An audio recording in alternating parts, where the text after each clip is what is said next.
So I'm going to be continuing talking about this Nonvoy or People's Movement, as Ron Clark is referring to it as, and these collective group of people, I mean. And I am going to be talking about other initiatives within the freedom movement, if you will, and how this kind of a thing actually expands on the Ordo ab Chao or Order out of Chaos agenda and what that all means. And so it's interesting to note that all these things are going on at the same time. You have Israel, Palestine, Ukraine, Russia, and as well the National Socialist in Parliament. And then you have as well, this particular, non-Nonvoy or People's Movement that are protesting against Soji, as we'll be referring to it, the indoctrination of children in the schools and that kind of a thing. So anyway, I'm going to move forward now and just show you some of the images here. So last month you had the Million March for Children, and then you have the Save the Children convoy, East meets West here. And they claim to be a separate initiative entirely from the Million Man March. And whether that be true or not actually is irrelevant because concepts amalgamate eventually, and information is compartmentalized to a point where each individual who has their own, objective or goals, they don't have a view necessarily of what somebody else is doing. And information in paramilitary operations, for instance, is always heavily compartmentalized. And really, this is kind of funny. It's very much like the blind leading the blind, which is how I look at Freemasonry. So, and speaking of how concepts are amalgamated, just looking at this, you see Worldwide Stop the War on Children rally. The name in and of itself, especially with Million March for Children as a hashtag over here, is like an amalgamation of Save the Children and Million Man March. So, and at the bottom you have Bridges to Freedom, which is interesting because that is Norman Blanchfield's group, I believe. Or at least he's the face of Bridges to Freedom from what I understand. So now I'm going to just move forward here and show you this organization, Hands Off Our Kids. It's funny because Kamal El-Cheikh, who is very much, by the way, sorry for mispronouncing the name if I have, but he was the face of the Million Man March, yet apparently he's saying that this event is canceled, yet others are also promoting it. And this kind of confusion, or what I'll call information warfare, is not uncommon within the freedom movement, and not uncommon during very tense times, such as what I've already described with all these various conflicts that many people have some kind of grievance with. And when I say they have a grievance with the conflict, what I mean is they're specifically sometimes investing themselves into these things where they're picking a side, and that's literally exactly what these people in high places want you to do, is to pick a side, because they weaponize polarities against you in order to close your mind and keep you from knowing the full picture, and perhaps even carrying out some kind of agenda, because the one thing evil actually needs to flourish is good people, because evil is deceptive in its nature. So here is a video that I have linked of Matthew Venn, who gave a statement to the mainstream news, and he had allegedly done so without consulting the team, or I don't know if he was specifically to consult Norman Blanchfield or Gordon or whoever, but nonetheless, he is apparently no longer welcome back at the camp for having spoken to the media without consulting anybody. And this is interesting. For one thing, I just actually want to backtrack a little bit and just say that Norman Blanchfield is insisting that the event that I mentioned, the protest, is still going, for one thing. And for two, he uses a lot of the same language that I touched on in my previous video, speaking in regards to Gordon with good vibrations and spreading love versus dealing with low vibrations in this kind of Helena Blavatsky, Alice Bailey type of talk here. And again, for people that don't understand those references, they can go watch my previous video or ask what it is they'd like in the comments, of course. Be happy to take comments and questions, I mean. So, this whole thing here is just, it's really funny to me. You know, it's funny because here we have Gordon on stage at their camp. Sorry, it's just a picture of his legs there, but roughly at about 5 or 6 minutes you can see him start speaking, but it's really at about 6 minutes that he starts mentioning what I'd consider to be mildly important. And he was saying that he was supposed to be interviewed by the mainstream news. I'm not sure if he was referring to himself or the entire Nonvoy leaders, for lack of better words. You guys might dispute me using the term leaders, saying there are no leaders here, but you people who are in that picture that I showed at the beginning of this video are faces of this thing to a lot of people, so you're looked at as leaders regardless. But that aside here, over that, you know, trivial discrepancy here, is Gordon was saying that they were supposed to be interviewed by mainstream news, and he claimed that he and Norman had spoke about this a long time ago, before when media was reaching out to him. And Gordon says that he would agree to an interview with the mainstream media provided they film live, so nothing can be edited. Right, so that's great and all, but, you know, besides, you know, with the national news program, I mean, you do have more reach, more of a voice if they allow you to, with government-funded media, by the way, liberal government-funded media. And the thing, too, about this, which is interesting, is that you look at this like you can take advantage of a situation if they're streaming live because they can't edit the footage, right? But at the same time, what's to stop anybody from having crisis actors or planning something against you, right? And I myself tried to interview you, Gordon, and I wouldn't mind as well even interviewing some of the other people if they would prefer to be spokespeople. You know, I'd already showed that conversation, but you appeared to be very deflective from my conversation with you personally. So, you know, I don't know what it is you have to hide exactly, you know, in regards to this whole thing. I mean, the plan, if you will, for lack of better words, is out in the open, unless the plan being out in the open is just simply part of this grand plan, if you will, because a lot of people who attend these meetings and stuff, you know, may potentially be fed disinformation or just certain snippets of a plan and not knowing the full picture. And when it comes down to some kind of true change with an entire system, or perhaps creating a system of your own, if you will, then information can't be so heavily compartmentalized. People will start to ask questions, and when you avoid them, people will get suspicious. And if you deflect them, people will get suspicious as well. So some of the things as well that I, you know, wanted to ask about, I'm just going to expand on a little, but, you know, I saw this constitutional sheriff's shirt here, and constitutional sheriffs was a term thrown around at the time of Marcus Ray's prominence. And Gordon and Marcus Ray are friends, by the way, for people that are wondering. And I was curious as to why Gordon was wearing this shirt in one of his streams. And so it's interesting because, you know, the term constitutional sheriffs, I mean, I see it used a lot in the States for this particular organization with this logo.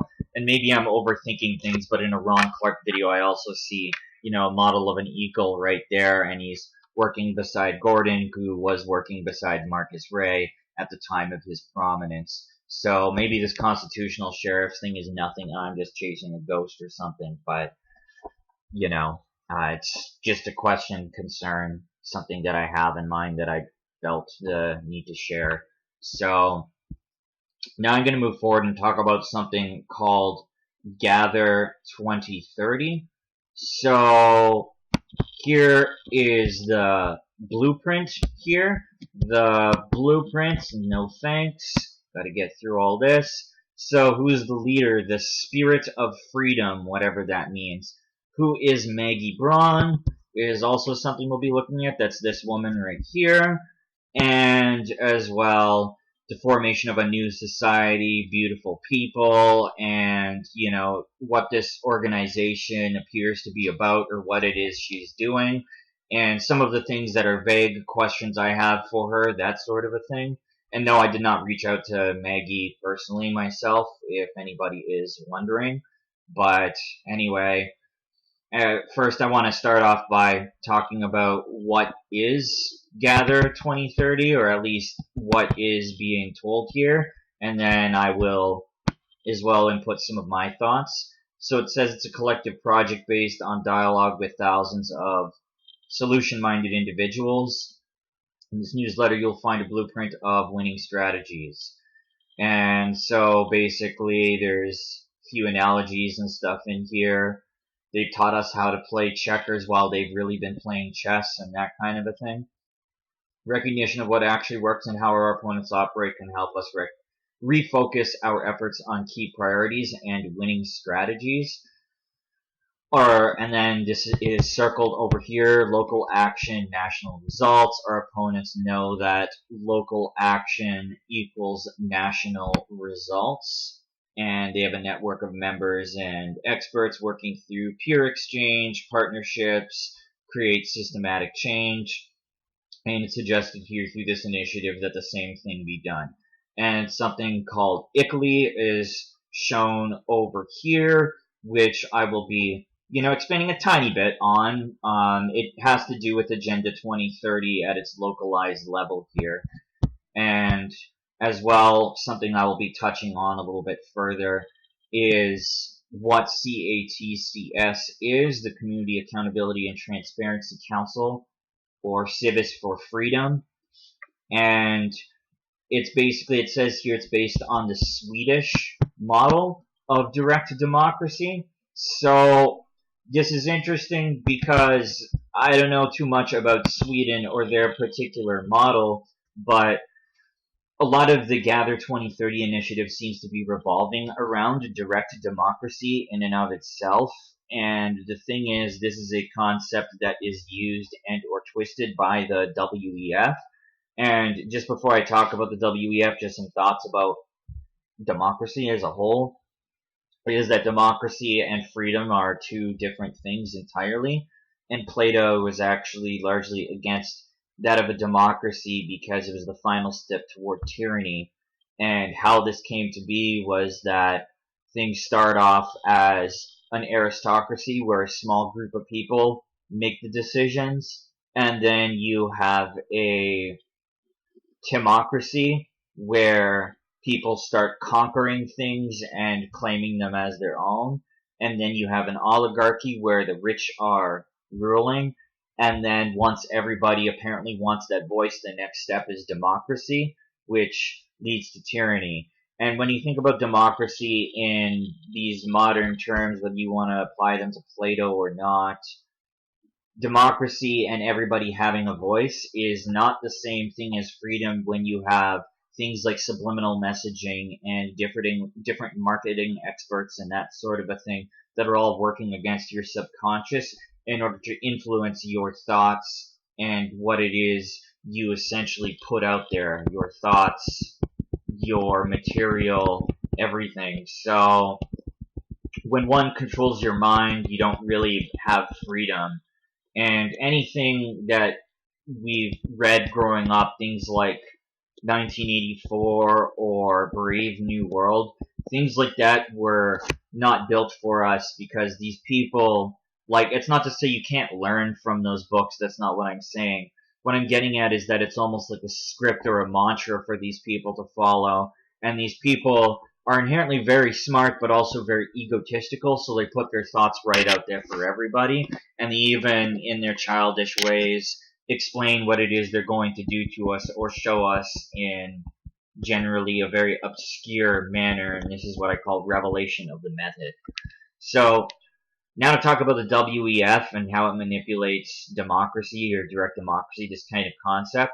So this is a 2016 article that talks about digital ID in 2030. It just refers to it as electronic IDs. And so basically the way it's kind of put here is that it's a hybridized version of democracy and it's a hybridized version of democracy with representative and direct democracy.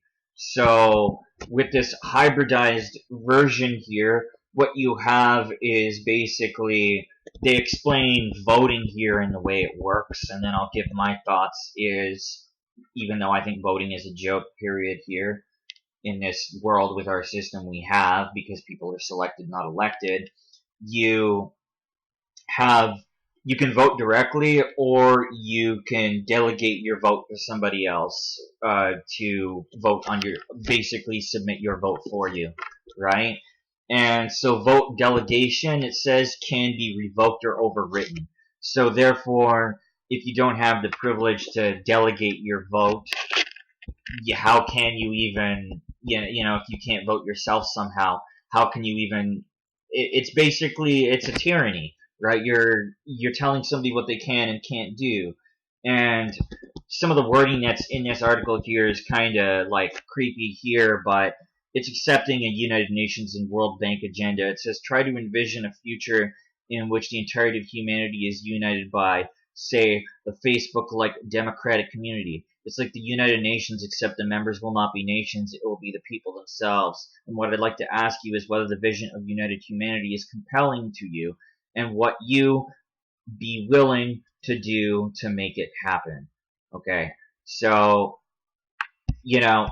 this is kind of interesting because of the fact that Maggie does have a background wanting to work for the UN, so she says, and she's been involved in some somewhat questionable things too, which I'm going to be elaborating on as I move forward. But first I want to talk about this spirit of freedom thing here, is that this is kind of like a over glorified hopium page, for lack of better words, because it makes out the truck convoy that took place in Ottawa to look like something organic and grassroots. And while the reality of the situation here is that there were majority good people on the ground who wanted change of some sort, the fact revolves around that everybody gives a different opinion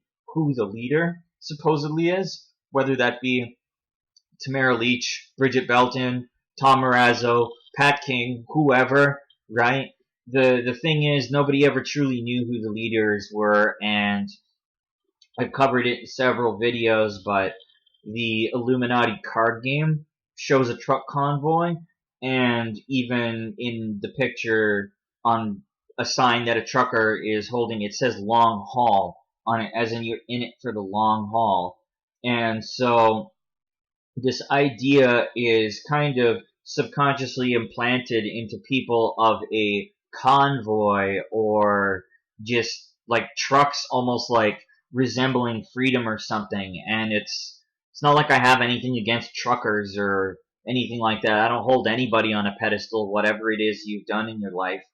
But what I'm getting at is that the truck convoy was not something organic, and it was built to fail.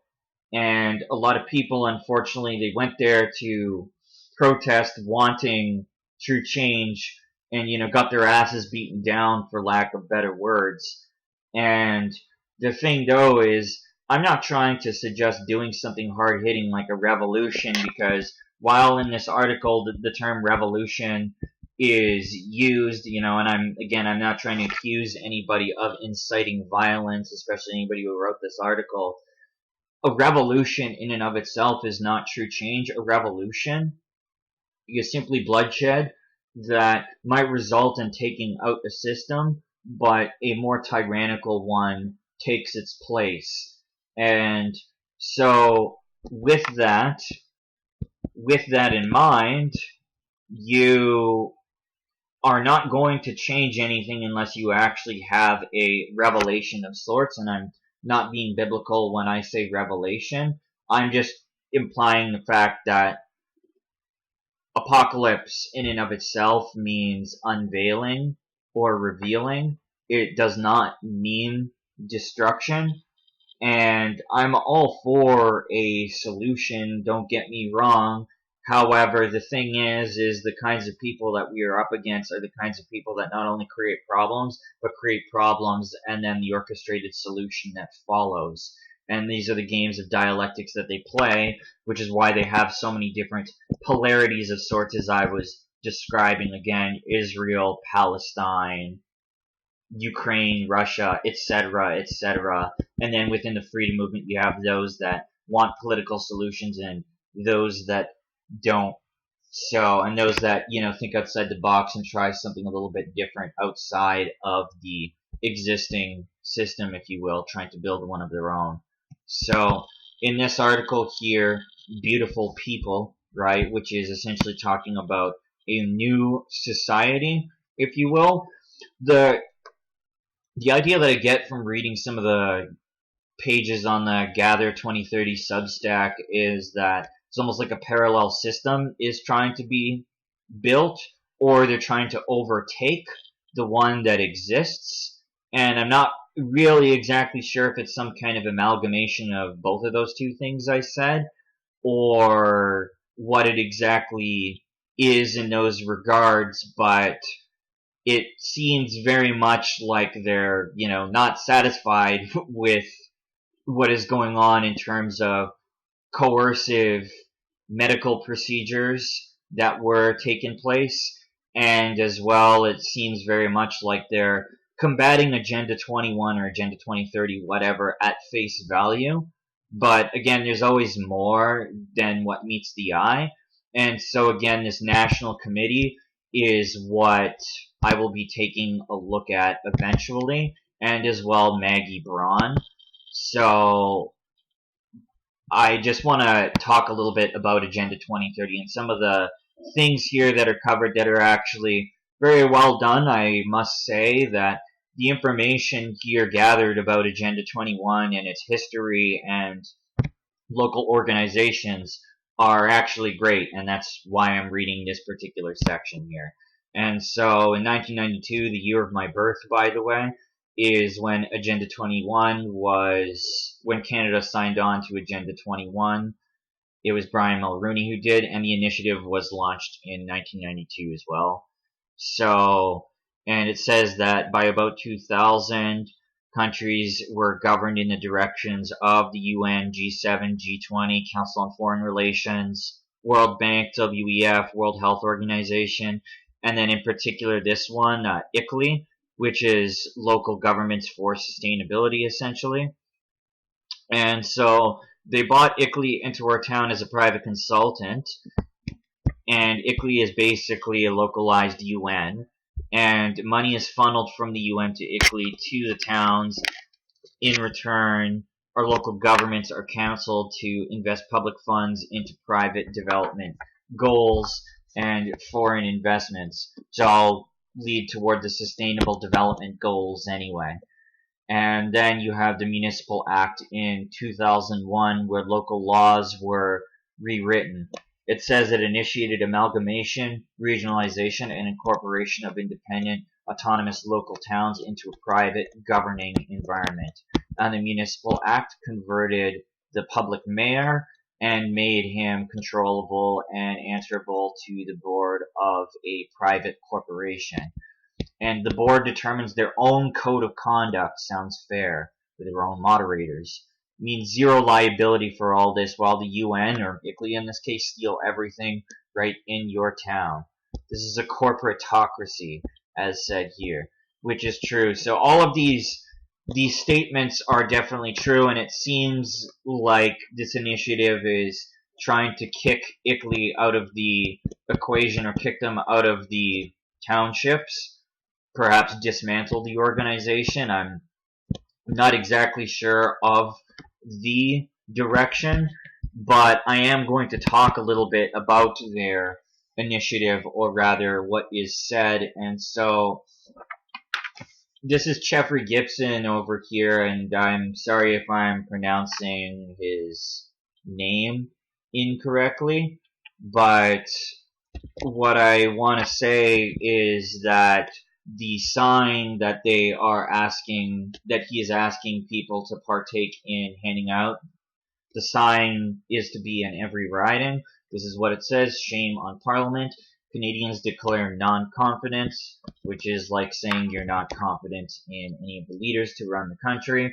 And I am in agreement with that statement at face value, but I will never submit a vote of non-confidence because Canada is a corporation registered in Washington, D.C. through the U.S. Treasuries and Trades Commission. And all I'm doing is feeding the corporation by doing that. And I'm feeding the war machine. And essentially, yeah, people are already selected, not elected, like I have said. So, with this shame and non-confidence campaign here, like I said, signs are to be put in every riding, and people are warned about the sustainable goals at various avenues, and which people are obviously being taken advantage of. And he also mentions reclaiming communities through what he describes as civic engagement, governance of town councils, school boards, police services, etc. And he says all levels of government need to be replaced by responsible, accountable, and transparent citizens, if you will. Well, I just have, the only bone I really got to pick with that is that if you're a citizen, you can never really truly be sovereign or free, right, in any real capacity, shape, or form, because to be a citizen, you have entered, is my understanding that you have entered an agreement where you have rights, which are really just conditions and privileges through a commercial system. And while I just want to say this kind of a thing, the birth certificate roots its way through to the Vatican and what they call the Sestra KV Trust, goes further beyond that, prior to, I think it was Pope Innocent II who brought up the personal fiction, if you will. But essentially, your rights, if you will, are nothing more than anything commercial, if you will, that comes through legislation, if you will. And legislation has always been built in order to keep barons, kings, queens, and or rulers of sorts rich, and the people struggling. That's my understanding of it. And again, I'm not all for anarchy. I do think there needs to be some kind of structure in place. However, not something where we are submissive toward anything. We have to all be equals, which is very much an idea that is twisted by organizations like the WEF with the direct democracy / representative democracy thing I was getting at before. So this is, he mentions, like Jeffrey Gibson here, he mentions Civis for reform, which I'll be talking about. And they have a 3-part plan to achieve reform in community accountability and transparency councils and civic assemblies, which are citizens debating and voting on government policies and system reform. Again, like I said, you can't vote on their policies, right? This is an effort focused on elected officials and not corporations here. He mentions goals are to have signs on every office. And he also mentions Maggie Braun and Martin. I think he's referring to Martin Broadman, which I'll be talking about further as well. And he mentions that this is a time of a political revolution and explains that this is nothing violent. And I already went over basically what I think of the term revolution being used. And again, it's not to accuse anybody here of advocating for violence. But, you know, just again, when it comes down to revolutions, look at France or Greece and see how things just went from one tyranny to the next, right? So, and now in talking about this, I now remember what I want to say in terms of factions is order and chaos, if you will. So the purpose that the people in the Nonvoy, if you will, serve, especially as they're actively protesting and that kind of thing, is more like we'll say the chaos faction, if you will, and then the order faction here is Gather 2030 and Civis for Reform, because you have people that are building an existing system, if you will, and seem to be more apparent about solutions than that of the Nonvoy. And so, if you will, while working on solutions is great, they have to be solutions that are actually going to work and benefit everybody. Not solutions that are orchestrated ones, because like I said, these psychopaths, for lack of better words, that want their sustainable development goals are people that place the solution as well as the problem. And so, again, Civis for Reform and Canada Unity are on this list, which is interesting because these are organizations that Maggie Braun is somewhat supporting. She says that they have something to bring to the table and that they're not necessarily things that she's fully aligned with. And this is very much, it's like a liberal conservative type of situation where they're just two wings of the same bird, right? We're just dealing with a bird with multiple wings, or like a seraphim or something crazy like that, which isn't a bird, by the way. But yeah, anyway, regardless of a grouped face value goal, they're all working toward the same agenda, which all has to do with the order out of chaos agenda. And I'm not, like, how do I put it?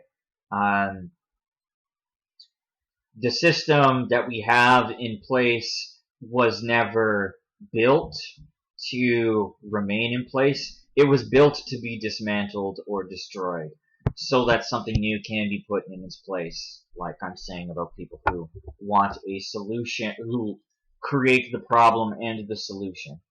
So this is Civis for Reform, and it says the political party system has failed us. Civic duty and citizen engagement is the foundation for political reform. Civis for Reform is your way to be a part of proactive solution to take our country back.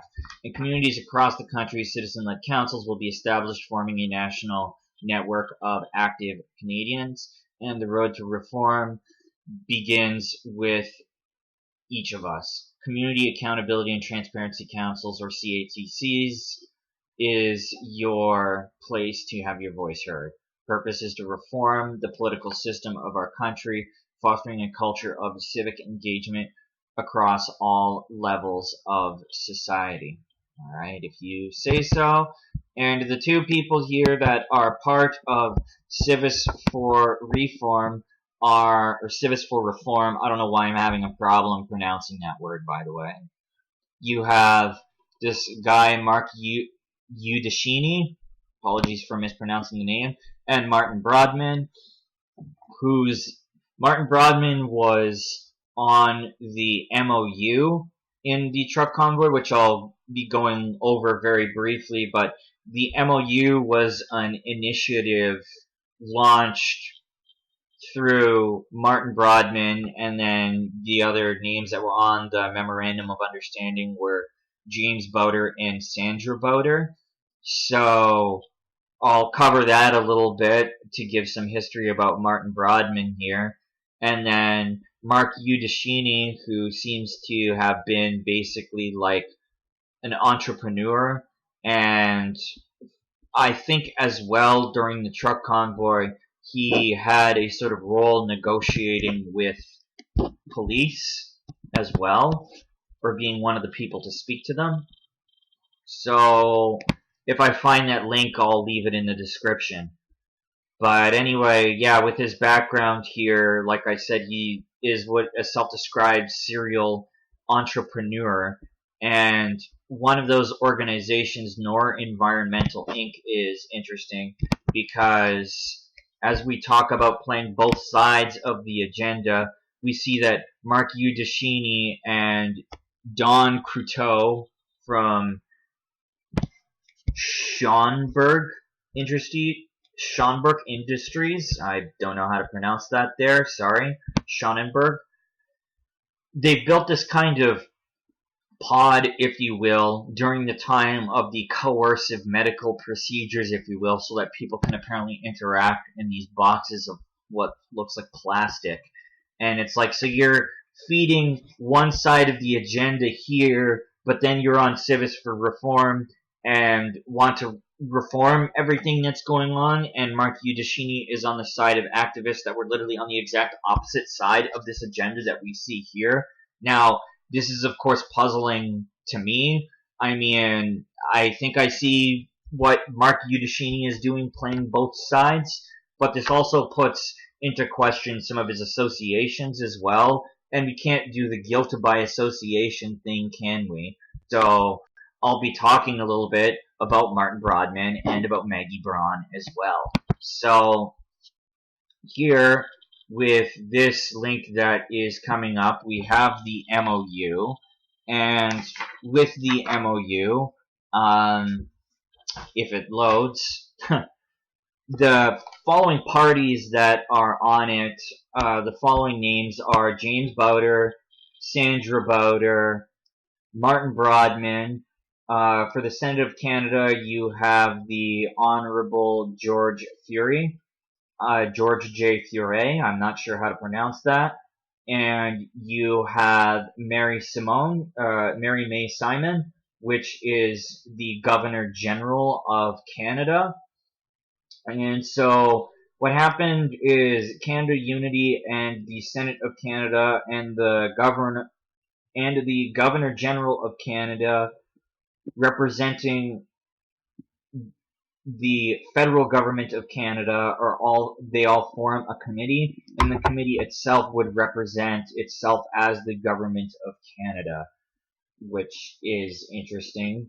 And the purpose of this document was essentially to stop the coercive medical procedures from taking place, so to speak. And once again, I apologize for the wordage. It's just literally to keep the video on YouTube. But anyway, what I'm saying is that while they're focusing on one sliver of the agenda, the coercive medical procedures, there's no mention of Agenda 2030, no mention of anything else, or the overall system that wasn't built for us. There's nothing of this sort mentioned in here, and they're only focusing again on the sickness narrative, if you will, for lack of better words, and the coercive measures that follow with that.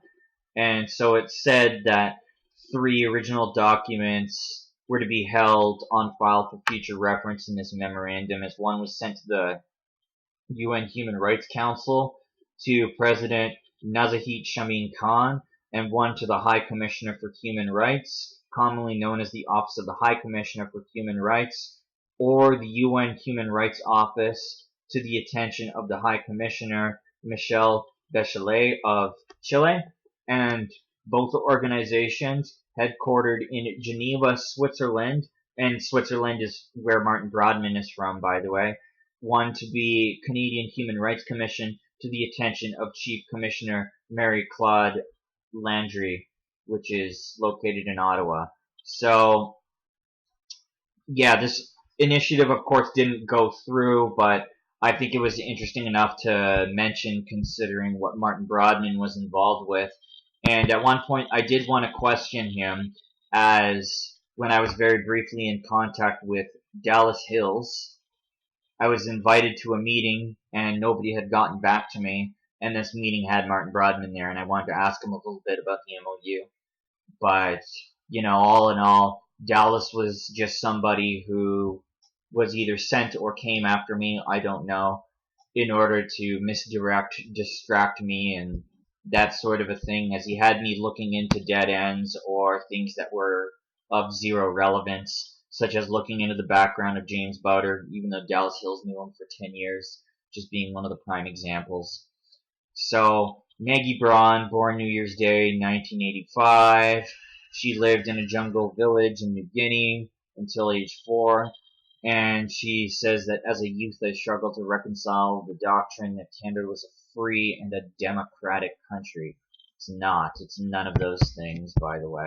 So she was apparently like a climate change believer, and she studied ecosystems management and she studied ecosystems management and climate change, and she apparently hoped to work for the United Nations.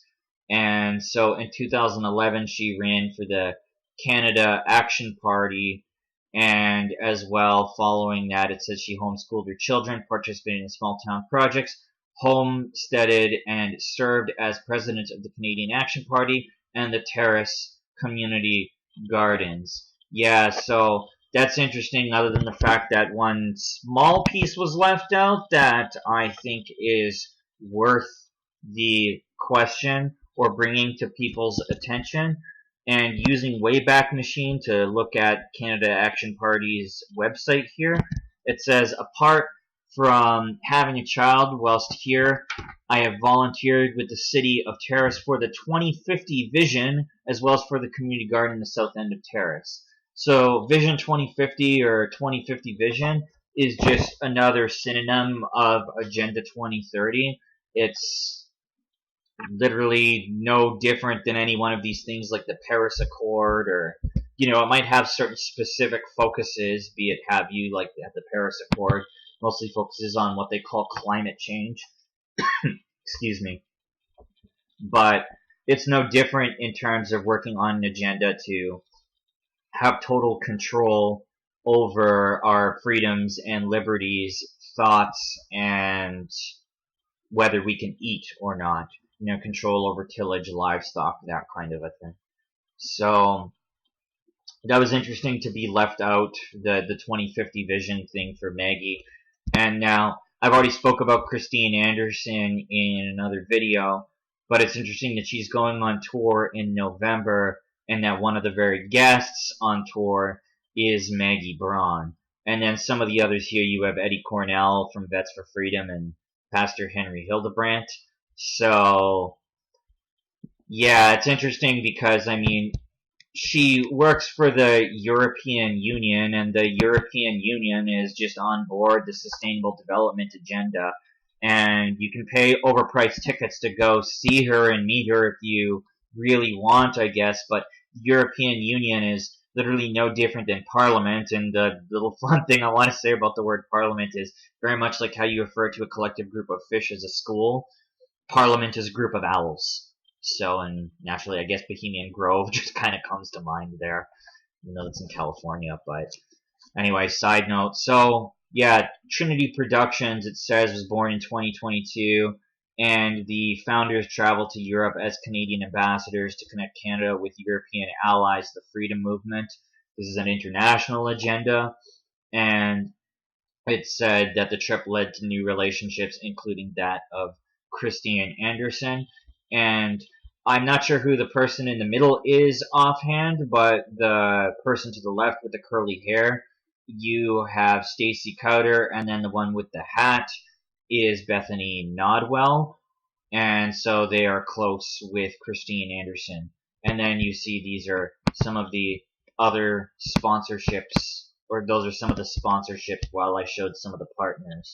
So I find it funny with Christine Anderson working for the European Union, which is on board with the Sustainable Development Goals.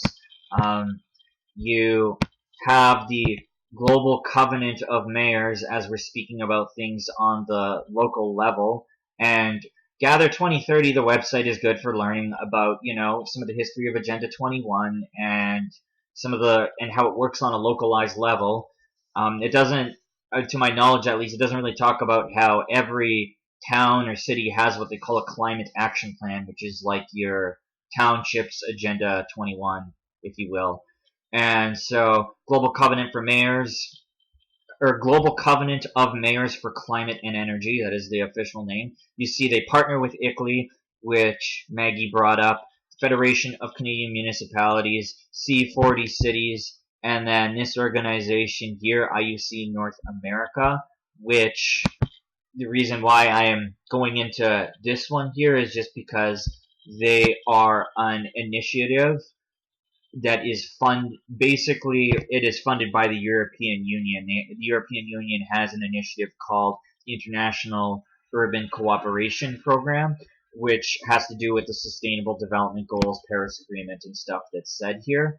And I'm just pointing out that this has to do with the European Union. I'm not saying that Christine Anderson herself is directly involved with any of the particular programs that are involved with the international urban cooperation, but the thing is, being part of the European Union, it's just like being a politician, like being part of Parliament or Congress. You're towing the sort of line, if you will, and I actually don't really understand how anybody can reach certain positions of power unless they likely do have blackmail on them or are part of sort of fraternal organizations, if you will.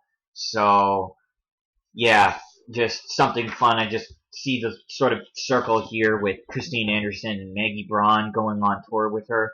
So I just thought this was worth bringing up. And the other aspect of this video that I want to bring up is that basically Jim Kerr does an interview with Jody Ledgerwood, and Jody gives her, her opinion on the Nonvoy, if you will, right? And so this is funny because she brings up, so these 7 things here, if you will, you can see that with the resignations of certain political parties and stuff like that, or the resignations of leaders from prospective leftist political parties, there's nothing having to do with the right wing, if you will, like the conservatives or even the PPC, anything like that is not mentioned here. And, or again, left and right are 2 wings of the same bird. And the explanation for why paperwork and stuff like, they claim for transparency of everything government system, protect the voices of immigrants, patriots from prison, whatever. The thing is, like, there isn't with any of those goals there isn't an overarching goal of dealing with Agenda 2030 or the vast agenda that really threatens us, just little tiny pockets and slivers of it. And also, too, the thing is, and I don't know if this is the case, but it's what Jody Ledgerwood here says. She claims that the reason why any of the paperwork and notices of liability and stuff hasn't worked is because of Section 15 in the Canadian Criminal Code. And I'll just read what it says, and you can look this up for yourself. No person shall be convicted of an offense in respect of an act or omission in obedience to the laws for the time being made and enforced by persons in de facto possession of the sovereign power in and over the place where the act or omission occurs. And so, yeah, everything is de facto. Government is de facto. So, yes, the Canadian government is de facto. So, yes, that is correct. The de facto portion of that is correct, at least. And it says she also encourages getting involved in politics, which I just think is a waste of time. And also Ron Clark says that too. So while just something funny, Ron Clark and I guess have in common that we're saying, it's just, you see the rhetoric being bounced back and forth. There has to be that sense of confusion in this order out of chaos agenda, right?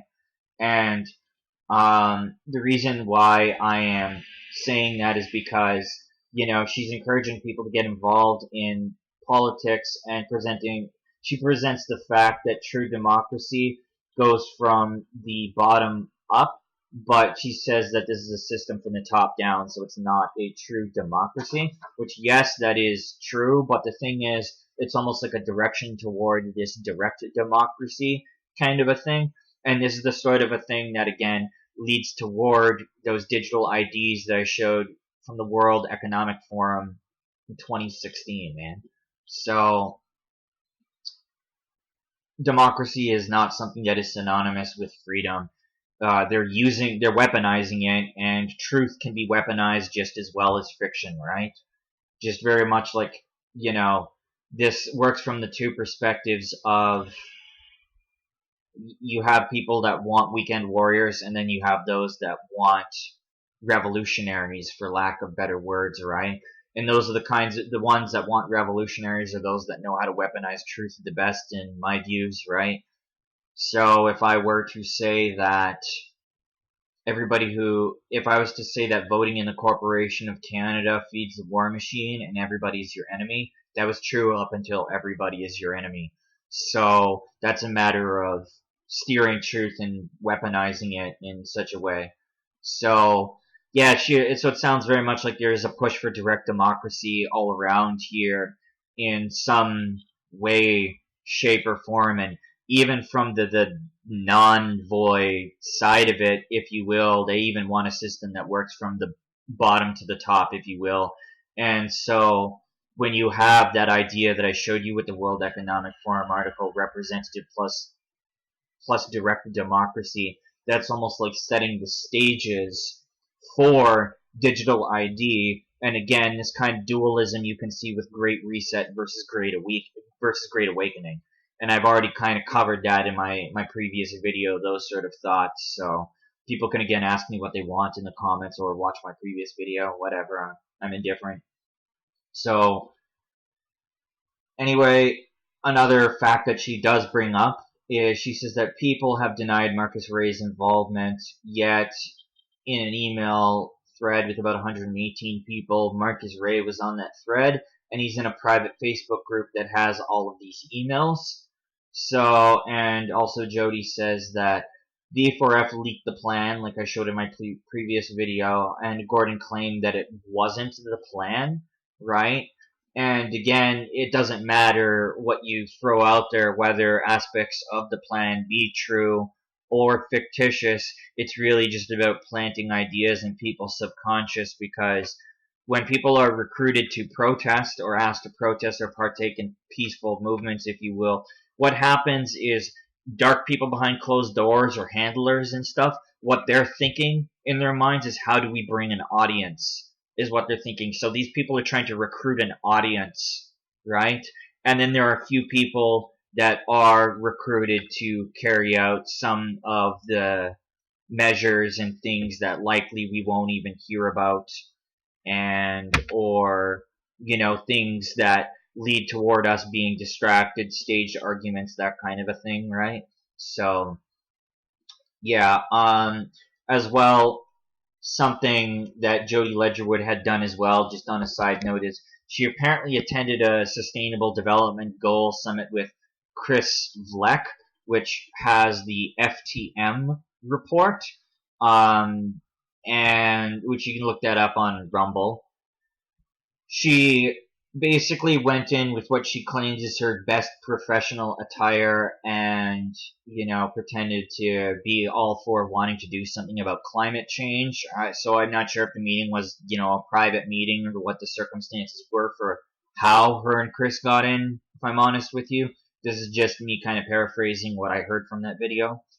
So, says she attended the SDG meeting, dive in as she pulls back the curtain on the event, revealing what we need to know, learn about UN's Agenda for 2023, rollout strategies, blah, blah, blah, blah, blah, and so on and so forth. And you can check out her channel for what she supposedly discovered, heard, and that sort of a thing. But always just bear in mind, like I say, that the narrative is controlled on both sides. Just always bear in mind who it is you're hearing information from, because it can always be distorted. And I, of course, never ask anybody as well to trust me, but just to verify what it is I'm saying himself. So, it's funny that Jim Kerr was the one interviewing Jody Ledgerwood, yet while Jody Ledgerwood was apparently not in support of the Nonvoy from the sounds of it, or didn't really sound like she thought it was going to succeed, at least that's the impression that was given from what she was saying. Why is it that with Jim Kerr interviewing her and appearing to support what it is she's saying, that he is literally with Freedom George, or Tyson Billings as his name is, one of the so-called Nonvoy leaders? with Maggie, and yet it's right in front of the Privy Council, which is an interesting location to be, because from the meeting I was at, the locations that they planned on dealing with people they're at, or getting people to surrender, resign from their position, stand with them, that kind of a thing. Those locations were the Privy Council, the Senate, the Archive Library, Department of Defense, Justin Trudeau's residence, the Privy Council, yes, like I said, sorry I said that twice, a CBC building, and the Bank of Canada. So, yeah, it's interesting that these people have been around key locations lately. Perhaps it's to scout something out. I don't know. But regardless, I just kind of want to close this off now and just say that with these kinds of factions here, you know, every sword needs a shield and every dagger needs a cloak. So with chaos, there has to be order. And we can compare the figurehead leaders to a chaotic faction of the Nonvoy anyway. When you take plans they're following, going along with consistent protests and that kind of a thing.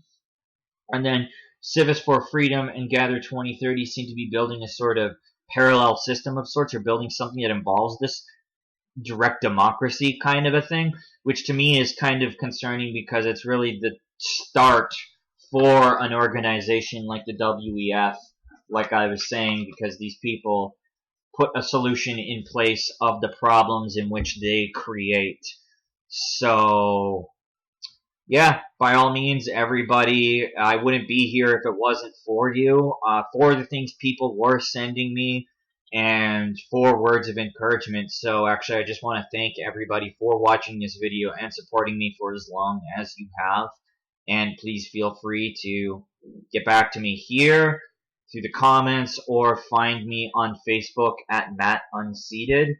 There's no "the" in the middle like my YouTube channel. So thanks for watching, everyone. Take care.